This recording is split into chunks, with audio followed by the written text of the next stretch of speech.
Episode 4, Organic Food versus Non-Organic. Plants for Life podcast is straight conversation about plant-based whole foods, also known as ITAL lifestyles for health and wellness with a special focus on cannabis. Felicia Dawson, MD, cannabis advocate, educator, dual board certified physician, obstetrics, gynecology, and integrative medicine. Oski Chevanier, fourth generation Jamaican herbalist, plant-based nutritionist, indoor cannabis cultivator, and veteran cannabis pioneer. And Marilyn Pierce, RN, author, speaker, and cannabis advocate. Join us as we discuss nutritional plant-based lifestyles, including cannabis.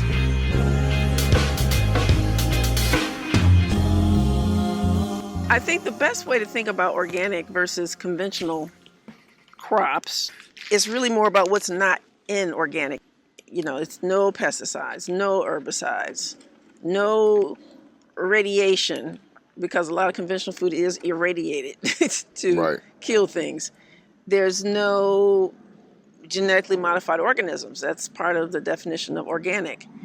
And it was more stringent in the beginning. It's a little bit less stringent, but you know, you have to make the intention that this land is going to be for organics, and you can't use any of those products, those prohibited toxins on your land for 3 years before you can even begin growing crops for organic produce. That's one good thing. That's how important the soil is. You can't have those pesticides and herbicides on the land and heavy metals for 3 years when you're doing the organic certification.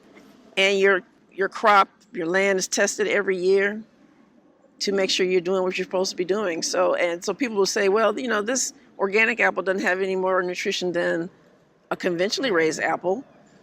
But the thing about it is that organic, again, is what this doesn't have. It doesn't have the toxins, and therefore it's more healthy for you.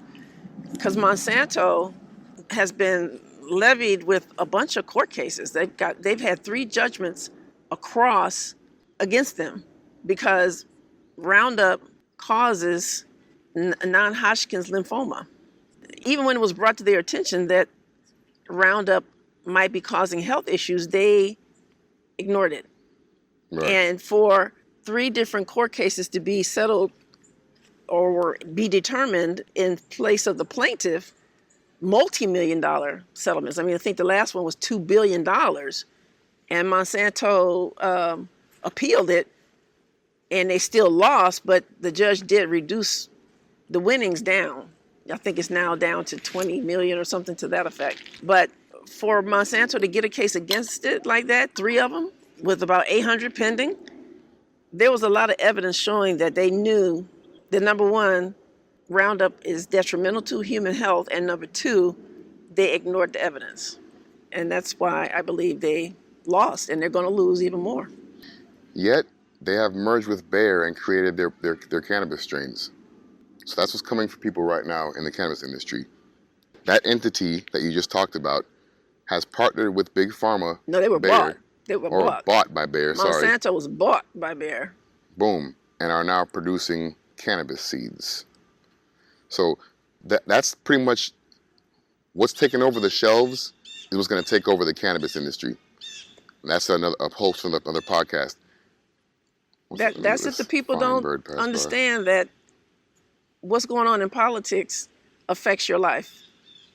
Right. If you do not get involved, you're going to have politicians who are being paid by the pharmaceutical industry, and they're going to prohibit home grow.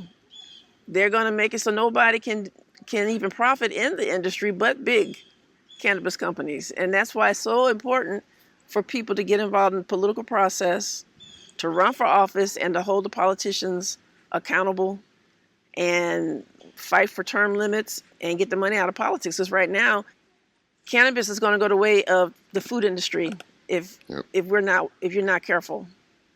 And even though, and I'm seeing a slight turnaround, because even the food industry understands that the way that they raise crops and destroying the soil, that we've got about 60 years at the end of this, 2000s, we're not going to even have any soil to grow crops on. And they know that even their stuff they're not going to be able to do it. So they're even starting to contribute to an initiative that I think came together the end of last year, where they're going to work on sustainable soil practices, because their companies can't even exist without soil to grow the crops in. Right.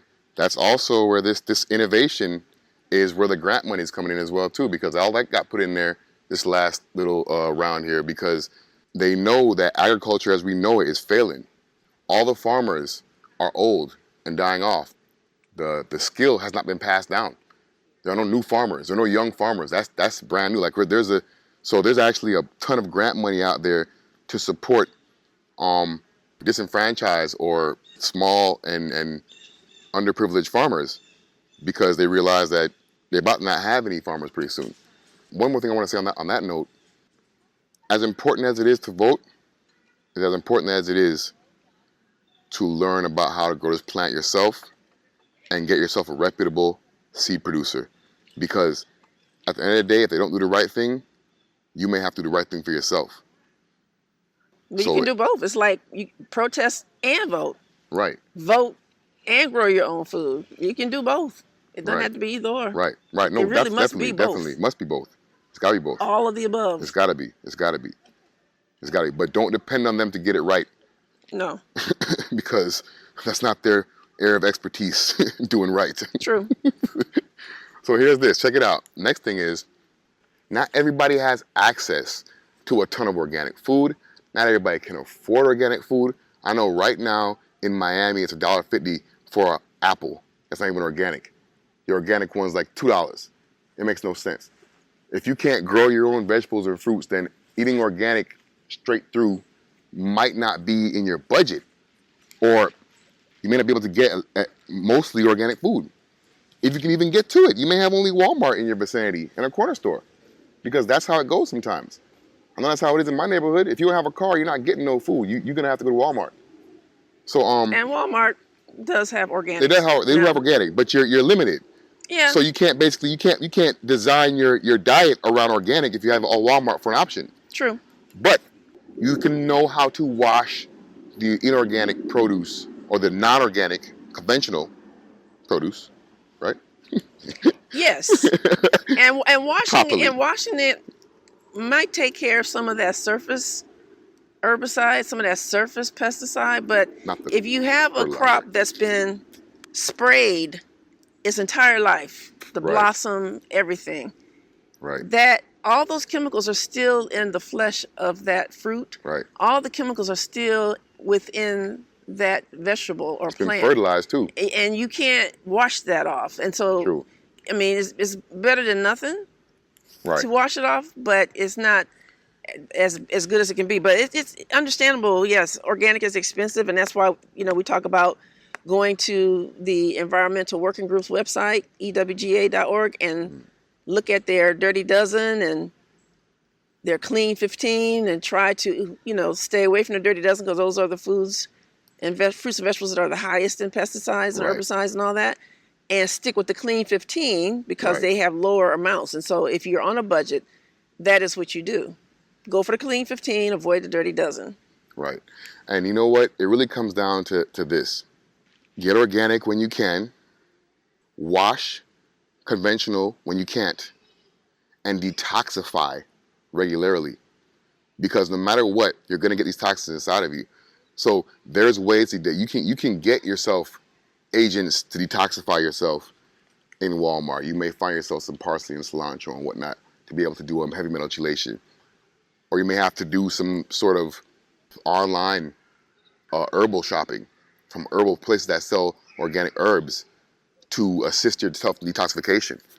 Or get yourself some, get a list of the best organic and alkaline foods in the Walmart or store close to you, so that you can form a fruit fast in some sort of way. So at the end of the day, the last element of organic and conventional is detoxification. Get it when you can, if you can afford it. Wash it with salt, lemon juice, and vinegar, and baking soda. You can make a solution of salt, lemon, vinegar, and baking soda to wash conventional vegetables. And that will take off the majority of what's attached to the outside. Of course, it will not drain the fertilizer that has been used to produce it, and the pesticides that have been soaked inside of it.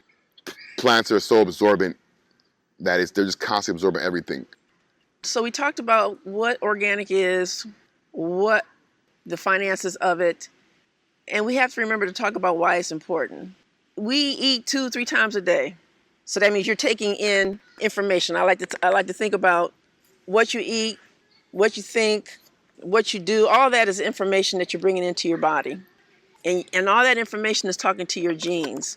And you want that information to be promoting health. You want that information to be turning off cancer genes. And so eating organically helps you to bring in some good information that's health promoting. And it's not just what you eat, it's your air, your water, the chemicals you use to clean your home, the products you're using on your skin, on your body, on your children, on your clothing to wash them. All of those are contributing to our toxic load.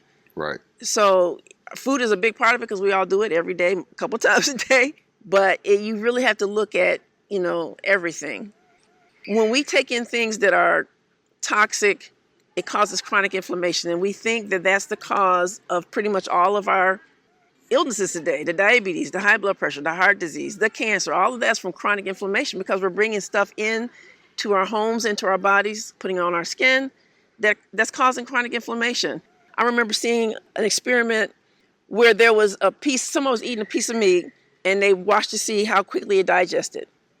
When they added dye to that same piece of meat, it took hours for the body to digest it. That's what happens when we modify our food with things that do not serve our health. Artificial. It causes inflammation. It makes it difficult for the body to recognize it, to break it down, to protect itself against it, because it just can't recognize it.